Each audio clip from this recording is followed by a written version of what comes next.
우리가 어디에 투자할지 결정하는 가장 중요한 요소가 뭔지 기억나시나요? 바로 투자 원금의 크기였죠. 지난 영상 못 보신 분들은 한번 봐주시면 좋을 것 같습니다. 부동산이든 주식이든 똑같아요. 투자 원금이 중요합니다. 투자라고 하면 보통 높은 수익률을 중요하게 얘기하는 경우가 많죠. 그런데 저는 왜 자꾸 투자 원금이 중요하다라고 말하는 걸까요? 제가 이번 영상에서 투자의 기본 원리에 대해서 얘기해 볼게요. 우리가 투자를 시작하기에 앞서 투자의 개념부터 확실하게 할 필요가 있어요. 투자가 뭔지 이해해야 잘못된 기대나 예측, 실패를 줄이고 성공 확률을 높일 수가 있습니다. 우리가 살고 있는 자본주의 사회에서 우리는 어떤 구조로 돈을 버나요?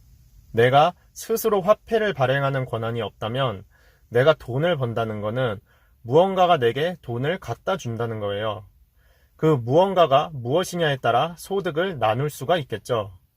근로소득이라면 내가 하는 노동이 돈을 벌어주는 거고, 사업소득은 내가 운영하는 사업 아이템이 돈을 벌어다 주죠. 그럼 투자는 무엇이 돈을 벌어줄까요?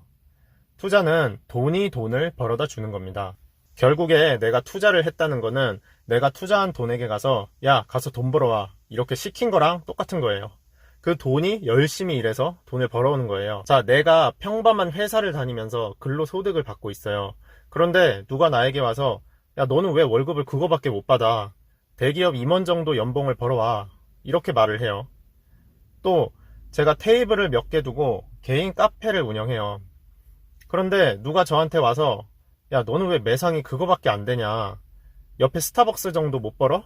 이렇게 말을 해요. 자, 이런 얘기를 들으면 우리가 무슨 생각이 들까요? 황당하고 어이가 없겠죠? 제가 왜 갑자기 이런 얘기를 할까요?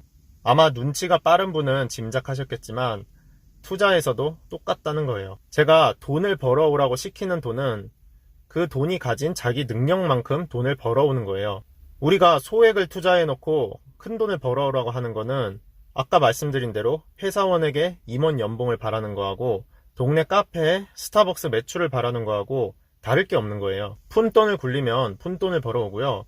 큰 돈을 굴리면 큰 돈을 벌어와요. 이게 투자의 기본 원리고 원칙이에요. 이런 투자의 원리를 모르고 투자하는 분들이 많아요. 특히 주식처럼 변동성이 큰 경우는 이런 경향이 더 심한데요. 주식으로 큰 돈을 벌고 싶으세요? 부자가 되고 싶으신가요? 그러면 간단해요. 투자 원금을 키우세요. 그러면 이렇게 생각이 들 수 있어요. 아니, 소액으로 부자가 된 투자자도 있지 않냐. 맞아요. 슈퍼 개미들 분명히 존재합니다. 그런데 사실 우리가 이미 다 알고 있는 사실이에요. 어떤 것이냐면 그런 사람들은 어디까지나 소수 몇 %만이 가능한 예외라는 거예요.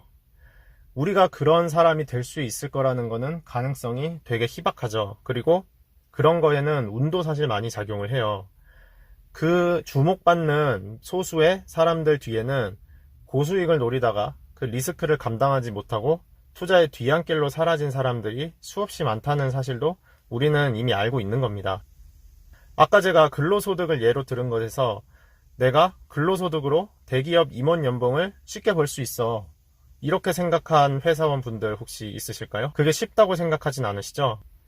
근로소득이라면 이렇게 쉽게 생각이 되는데 이걸 투자로 옮기면 투자에서는 소액에게 큰 돈을 벌어오라고 시키면 그 부족한 부분을 마치 내 능력으로 메꾸는 게 쉽다고 생각하는 경향이 있는 것 같아요. 그런데 근로소득과 마찬가지로 투자도 그 소액이 가진 역량을 넘어서 큰 돈을 버는 것이 절대로 쉽지가 않습니다. 이것도 나중에 또 다뤄보도록 할게요. 자, 그럼 우리가 투자의 원리도 알았고 투자 원금이 중요한 것도 이해했다고 할게요. 그런데 지금 투자 원금을 늘리는 게 쉽지가 않죠. 왜냐면 당장 가진 돈이 많지 않을 수도 있어요. 맞습니다. 가진 돈이 많이 없다면 당연히 투자 원금을 키우기가 힘든 건 맞아요. 그래서 어느 정도 종잣돈이 생길 때까지는 돈을 모으는 게 필요합니다. 또 레버리지도 적절하게 활용하고 여러 가지 방법을 찾아야 돼요. 그런데요, 우리가 투자 원금을 늘리기 힘든 진짜 이유가 돈이 부족해서가 아니에요. 진짜 이유는 사실 따로 있습니다. 내가 설령 돈을 많이 가지고 있다고 해도 무조건 투자 원금을 늘리기가 어려워요. 왜 그럴까요? 우리가 주식을 할 때 투자 원금을 늘리는 진짜 어려운 이유가 무엇인지 그거는 다음 영상에서 제가 설명을 할게요. 여기까지 시청해주셔서 감사합니다.